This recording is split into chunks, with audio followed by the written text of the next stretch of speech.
Posibleng mag-atubang og kaso ang driver sa sidecar nga una nang nag-viral sa social media nga nakikisinumbagay sa CTTMO traffic enforcer sa obrero ning syudad sa Davao. Sumala pa nga ang ugat hinungdan sa lalis nga miresulta sa sinumbagay mao ang dili tama nga pag-drop ug pag-pick up og pasahero sa mong sidecar driver butang nga gisita kini sa traffic enforcer. Apan imbes nga sundon ang gihimo nga pagbadlong sa traffic enforcer ngadto sa driver sa tricycle nang hagit na hinuon kini og sinumbagay sumala pa ngadto sa enforcer. Butang nga wala usab mapugni sa enforcer ang iyang kaugalingon og nakigdraw kini ngadto sa mong driver diha sa tunga sa dalan luyo sa bugat nga dagan sa trapiko. Kani pong tricycle nagpadagan ako, nagpababa pag pasahero na nikuha pa yung pasahero.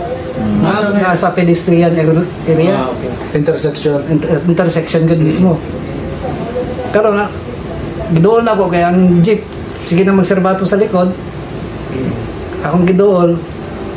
Kung anong nagpababa pa magpasahero, nagpasakay niya. Mura magandi driver ano. Hinoon padayon pa usab karon nga ginapangitaan mong driver sa sidecar aron nga panubagon sa salaod nga iyang nahimo. Unang-una is katong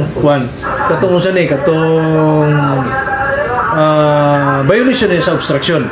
Kung gyud na protection mo gyud nato unang-una nga hapsay ang pag manning sa atong mga enforcer nga dili sila pwede ma-free sila from harm gyud nga sa mga driver nga dunay mga violation. Yes. In fact, maximum tolerance dapat ang wato nato. Pero sa atong sitwasyon, siyempre kulto sa atong enforcer kay medyo na dihado siya, no, nga siya ang nag-implementar dito sa traffic niya.